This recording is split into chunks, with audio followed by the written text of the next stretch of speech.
ওরে পীড়িতের নাই পুঁজি পাট্টা, পীড়িতের নাই ভেদ বিধান। আরে সময় হলে নিজের মধ্যে ইচ্ছে মতো মারে টান। আরে যার যেভাবে মন মজেছে ওইভাবেই সাধন ভজন। থাকতে খোদা প্রেম সুদা পান করো রে পাগল মন। আমার নবীকে আমার যেভাবে ভালো লাগে আমি ওইভাবে বাসবো ভালো। তুই ফতোয়া দেয়াকে, তুই ফতোয়া দেওয়ার কে? তোকে ফতোয়া দেওয়ার টেন্ডার কে দিয়েছে? আমার নবীর নাম, আমার নবী হলো ঈমান। আমার নবীকে ভালোবাসার নামই হলো ঈমান। এই ঈমানকে বুকে ধারণ করেছি, করব। এই নবী জিকির করতে করতে কবরে যাব, কবরেও জিকির করব, হাসরেও করব, জান্নাতেও করব। পারলে তুই ফতোয়া দিস। কোন ফতোয়ার ধারধারি? এই শিক্ষায় মাসুমের দরবার শরীফের শিক্ষা। নবী নবী করতে করতে মরে যাও। রাজি আছি না নাই? ধরে বলেন রাজি আছি না নাই? মহান রব্বুল আলামিনের দরবারে লাখো কোটি শুকরিয়া যে রব্বে কায়নাত আমাদের সকলকে জশ্নে জুলুস ঈদে মিলাদুন্নবী সাল্লাল্লাহু আলাইহি ওয়াসাল্লাম উপলক্ষে মাসুমিয়া দরবার শরীফে হাজির হওয়ার তৌফিক দান করেছেন। সেই জন্য সেই মহান রবের দরবারে লাখো কোটি শুকরিয়া। সকলে মহব্বতে বলি আলহামদুলিল্লাহ, আরো জোরে বলি আলহামদুলিল্লাহ। আমরা সবাই খুশি, ঠিক না ঠিক? কেন খুশি? মিলাদুন্নবীতে, ঈদে মিলাদুন্নবীতে খুশি, ঠিক না ঠিক? তা ঈদে মিলাদুন্নবীতে খরচ করি আমরা, হিসাব চাই ওরা, ঠিক না ঠিক? আমাদের টাকা নবীর মহব্বতে খরচ করি, কষ্ট হয় হলো ওদের। এই জন্য ওরা জ্বলতে থাক, আমরা ওদের জ্বালাইতেই থাকি, ঠিক না ঠিক? প্রেমের কোনো দলিল নাই, প্রেমের কোনো সংজ্ঞা নাই। ভালো করে কিতাবাদি ঘটে দেখেন, প্রেমের কোনো সংজ্ঞা, নির্দিষ্ট কোনো সংজ্ঞা নাই, প্রেমের কোনো দলিল নাই, প্রেমের কোনো লিখিত চুক্তি হয়? জোরে বলেন, প্রেমের কোনো লিখিত চুক্তি হয়? এখানে শিক্ষকরা আছে, ওনারাও এই কি বলে ফিলোসফি পড়ায়, মনস্তত্ত্ব এই সাবজেক্টগুলো পড়ায়। মানুষের মন হলো যুগের সাথে পরিবর্তনশীল। মানুষের মন কি? যুগের সাথে পরিবর্তনশীল। কেন? এটা রসুলের কথা, হাদিস পাকের কথা। মুসলিম শরীফে হাদিস আছে, আল্লাহ রসুল বলেন বনি আদমের অন্তর আল্লাহ পাকের অঙ্গুলি সমূহের মধ্যে, দুইটা অঙ্গুলির মধ্যে পরিবেষ্টিত। আল্লাহ যখন ইচ্ছা পরিবর্তন করেন, জোরে বলেন সুবহানাল্লাহ। এই জন্য ভালোবাসার বহিঃপ্রকাশ যুগের যুগে যুগের সাথে পরিবর্তনশীল। যারা বলে 1450 বছর আগে সাহাবীরা কি এইভাবে করছে কিনা, এই প্রশ্ন করাই তো বোকামি, গাধার লক্ষণ। জোরে বলেন ঠিক না বেটি? ওমিয়া, ভালোবাসার বহিঃপ্রকাশ সাহাবীদের মধ্যে কেমন ছিল ওটা যদি আমরা বলি তাহলে তো ওখানে শরীয়ত থাকে না। হযরত আবু মাহজুরা রাদিয়াল্লাহু তাআলা আনহু কিতাব খুলে দেখেন, মাদারিজুন নবুওয়াত দ্বিতীয় খণ্ড লিখেছেন মুহাদ্দিস আব্দুল হক দেহলভী রাহমাতুল্লাহ আলাইহি।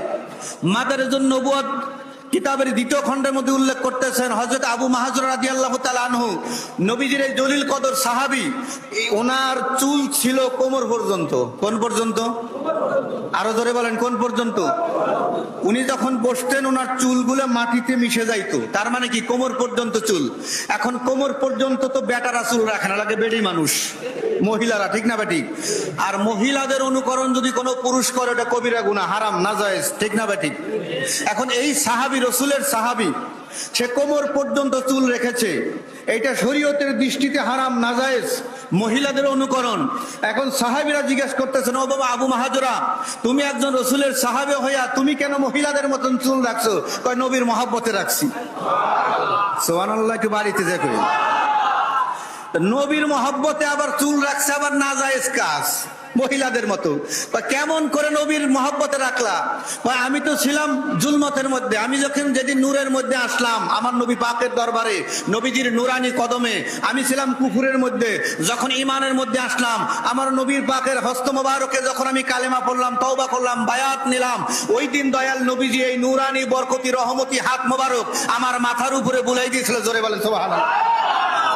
আমি আবু মাহজুরা চিন্তা করে দেখলাম যে আমি তো অধম নাদান, কিন্তু যেই হাত মোবারক আমার মাথার উপরে পড়েছে এইটা তো নুরানি বরকতি রহমতি হাত। এই হাতের স্পর্শে আমার চুলগুলা ধন্য হয়ে গেছে। ধরে বলেন সুবহানাল্লাহ। এখন এই চুলগুলা যদি আমি কাটি, এই কাইটা যদি ফেলে দেয়, হয় কোথাও ধ্বংস, মানে ময়লা আবর্জনার মধ্যে ফেলবে, অথবা কারো পায়ের নিচে পড়বে। এই জন্য যেই দিন আমার নবীজি আমার মাথার উপরে হাত মোবারক রেখেছেন, ওই দিন থেকে আমি আবু মাহজুরা আর এক চুলে একটা আরো কেচি লাগাই নাই, একটা চুলও আমি কাটি নাই, আমার নবীর মহব্বতে। জোরে বলেন সুবহানাল্লাহ।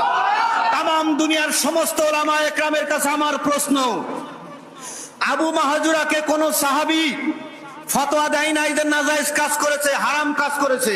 কোন তাবি ফতোয়া দেয় নাই, কোন তাবিঈন ফতোয়া দেয় নাই, কোন মুহাক্কিক ফকি ফতোয়া দেন নাই, কেউ ফতোয়া দেন নাই এটা নাজায়েজ কাজ করেছেন। আবু মাহাজুরার এই নাজায়েজ কাজটাও জায়েজ হয়ে গেছে আমার নবীর মহব্বতে। জোরে বলেন ঠিক না বেঠিক? আরে মিয়া জুলুসের দলিল খুঁজো, মিলাদুন নবীর দলিল খুঁজো। আরে মিলাদুন নবীর দলিল লাগে না, মিলাদুন নবী করতে হইলে নবীর মহব্বতই বড় দলিল। ঠিক না বেঠিক?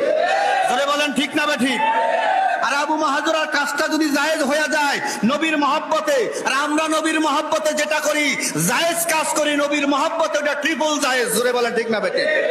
আরো জোরে বলেন ঠিক না বেঠিক? তোমরা এত জলকে, তোমাদের এত জ্বলা লাগে কেন? নফিদের ওফাত হয়ে গেলেন হযরতে বেলাল রাদিয়াল্লাহু তাআলা আনহু। উনি যখন আজান দিতেন আর কান্না করতেন। বেলাল রাদিয়াল্লাহু আনহুর এই কান্নার কোনো দলিল আসেনি, কে দলিল দিয়ে ফিরাইতে পারবেন? কেন এটা নবীর মহব্বত। জোরে বলেন ঠিক না বেঠিক?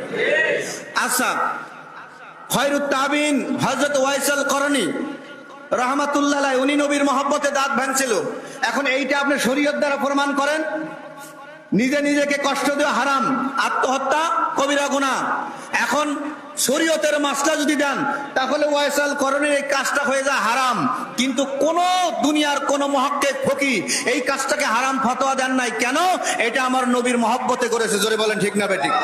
জোরে বলেন ঠিক না বেঠিক? ওয়াইসাল করণী আত্মহত্যা, নিজেকে কষ্ট দেওয়া যদি হারাম হয়, নবীর মহব্বতে দাঁত ভেঙেছে, এটা হালাল হয়েছে, হারাম হয় নাই। তা নবীর মহব্বতে হারাম কাজটাও হালাল হয়ে গেছে। আর আমরা মিলাদুন নবীতে যা করি সবই হালাল। সুতরাং এই হালাল কাজ নবীর মহব্বতে করার কারণে আরো বেশি হালাল হয়ে গেছে। ঠিক না বেঠিক? সুতরাং এই মিলাদুন নবীর দলিল খোঁজার দরকার। পালন করলি কর, না করলি না কর, আমরা করব। ঠিক না বেঠিক? জোরে বলেন ঠিক না বেঠিক? আরো জোরে বলেন ঠিক না বেঠিক? ওরে পীড়িতের নাই পুঁজি পাট্টা, পীড়িতের নাই ভেদ বিধান। আরে সময় হলে নিজের মধ্যে ইচ্ছে মতো মারে টান। আরে যার যেভাবে মন মজেছে ওইভাবেই সাধন ভজন। থাকতে খোদা প্রেম সুদা, পান করো রে পাগল মন। আমার নবীকে আমার যেভাবে ভালো লাগে আমি ওইভাবে বাসবো ভালো। তুই ফতোয়া দেয়াকে, তুই ফতোয়া দেওয়ার কে? তোকে ফতোয়া দেওয়ার টেন্ডার কে দিয়েছে? আমার নবীর নাম, আমার নবী হলো ঈমান। আমার নবীকে ভালোবাসার নামই হলো ঈমান। এই ঈমানকে বুকে ধারণ করেছি, করব। এই নবী জিকির করতে করতে কবরে যাব, কবরেও জিকির করব, হাসরেও করব, জান্নাতেও করব। পারলে তুই ফতোয়া দিস। কোন ফতোয়ার দাঁড়ি এই শিক্ষায় মাসুমিয়া দরবার শরীফের শিক্ষা। নবী করতে করতে মরে যাও। রাজি আছি না নাই? ধরে বলেন রাজি আছি না নাই? কারা কারা রাজি আছি দুই হাত তুলে নারায়ে তাকবীর, নারায়ে রিসালাত, নারায়ে হায়দারি। জশ্নে জুলুস ঈদে মিলাদুন নবী, দয়াল নবীর আগমন, মাসুমিয়া দরবার শরীফ, তরিকায়ে মাসুমিয়া। আলহামদুলিল্লাহ। হাত নামান। আমার আলোচনা এখানেই শেষ। ওমা আলাইনা ইল্লাল বালাগ। আসসালামু আলাইকুম ওয়া রাহমাতুল্লাহি ওয়া বারাকাতুহু।